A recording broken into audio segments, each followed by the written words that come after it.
Hi friends, ನೀವೇನಾದರೂ degree ಓದ್ತಾ ಇದ್ದೀರಾ? ಡಿಗ್ರಿ ಮುಗಿದ್ರೊಳಗಡೆ ಯಾವುದಾದ್ರೂ ಒಂದು ಗೌರ್ಮೆಂಟ್ ಹುದ್ದೆ ಅಂದ್ರೆ ಗೌರ್ಮೆಂಟ್ ಜಾಬ್ ಅನ್ನ ತಗೋಬೇಕು ಅಂತ ಹೇಳಿ ಪ್ಲಾನ್ ಮಾಡಿದ್ದೀರಾ ಅಂತಂದ್ರೆ ಈ ವಿಡಿಯೋ ನಿಮ್ಗಾಗಿ.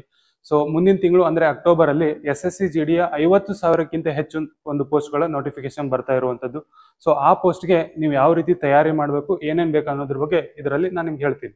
ಈ ಒಂದು ಹುದ್ದೆಗೆ ನೀವು ಅಪ್ಲೈ ಮಾಡ್ಬೇಕಂತಂದ್ರೆ ನಿಮ್ದು 10th ಪಾಸ್ ಆಗಿರ್ಬೇಕು. ಅದ್ರ ಜೊತೆಗೆ ನಿಮಗೆ 18 ವಯಸ್ಸಾಗಿರ್ಬೇಕು. ಸೊ ಅದ್ರ ಜೊತೆಗೆ ನಾವು ನಮ್ಮ ಭರತೇಶ್ ಮೂಡಲ್ಗಿ ಆಪ್ ಒಳಗಡೆ ಈ ಒಂದು SSC GD ಯ ಕೋರ್ಸ್ ಅನ್ನ ಲಾಂಚ್ ಮಾಡ್ತಾ ಇದೀವಿ ಇದೇ 15ನೇ ತಾರೀಕಂದು. ಸೊ ಇದ್ರ ಕಂಪ್ಲೀಟ್ ಇನ್ಫಾರ್ಮೇಶನ್ ನಮ್ಮ ಯೂಟ್ಯೂಬ್ ಚಾನಲ್ ಒಳಗಡೆ ನಿಮ್ಗೆ ಏನಂದ್ರೆ ಇಂಟ್ರೊಡಕ್ಷನ್ ಕ್ಲಾಸ್ ಒಳಗೆ ಕೊಡ್ತಾ ಹೋಗ್ತೀವಿ. ಸೊ ಈ ಒಂದು ವಿಡಿಯೋ ಕೋರ್ಸ್ ಒಳಗಡೆ ನಿಮ್ಗೆ ನೋಟ್ಸು ಜೊತೆಗೆ ರೆಕಾರ್ಡೆಡ್ ಕ್ಲಾಸಸ್, ಡೌಟ್ ಸಾಲ್ವಿಂಗು, ಅದ್ರ ಜೊತೆಗೆ ವರ್ಕ್ಶೀಟು ಮತ್ತು ಹೊಳ್ಳಿ ಮಾಕ್ ಟೆಸ್ಟ್ ಇವೆಲ್ಲ ಸಿಗುತ್ತೆ. ಅದ್ರ ಜೊತೆಗೆ ನೀವು ಈ ಒಂದು ಕೋರ್ಸ್ ಅನ್ನ ಪರ್ಚೇಸ್ ಮಾಡಿದ್ರೆ ನಿಮ್ಗೆ ಫ್ರೀ ಆಗಿ ನಾವು ಏನ್ ಮಾಡ್ತೀವಿ, ಫಿಸಿಕಲ್ ನ ಒಂದು ಕೋಚಿಂಗ್ ಅನ್ನ ಕೊಡ್ತೀವಿ. ಸೊ ತಡ ಮಾಡದೆ 15ನೇ ತಾರೀಕು ಆದ್ಮೇಲೆ ಈ ಒಂದು ಕೋರ್ಸ್ ಅನ್ನ ಪರ್ಚೇಸ್ ಮಾಡಿಕೊಂಡು ನಿಮ್ಮ ಯಶಸ್ಸಿನ ಹಾದಿಯತ್ತ ಸಾಗಿ ಅಂತ ಹೇಳ್ತಾ ಧನ್ಯವಾದಗಳು. All the best.